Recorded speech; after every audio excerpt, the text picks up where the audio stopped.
bakit pa kayo mag-aalinlangan sa katotohanan ng inyong pagka-iglesia?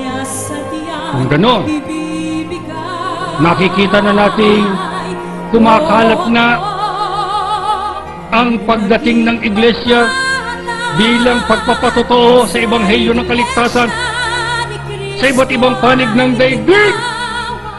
Pag itinanong niyo sa akin, kapatid, ano pa po kasunod? Saan naman ho kayo magtatatag?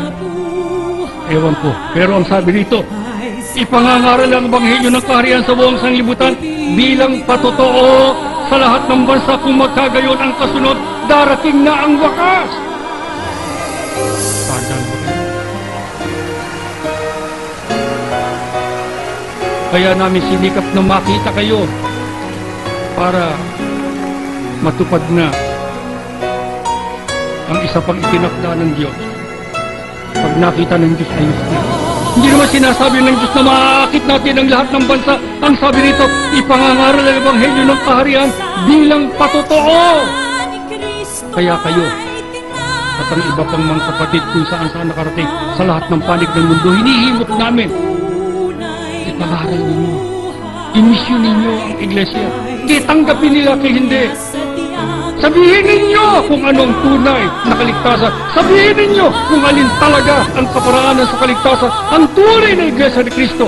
Tanggapin nila at hindi na kapag patotoo kayo, darating na si Kristo. Yan po ang dahilan ng aming pag-aayos sa iglesia. Pati buhay, lalo na pamumuhay. At ang unang-unang hinihilingan ko ng katapatan itong aking mga kasamang mga ministro na wala sanang kahit isa bang magtataksil o magsisipagtalusira o magpapabaya kasama ang mga may tungkulin, mga aawit. Hindi kayo lugi.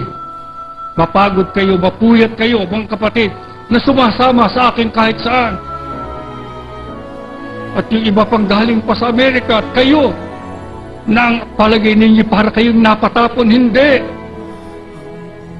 Pagdating ni Kristo, kasama kayo mula sa lahat ng dakong naabot ng iglesia si Kristo darating.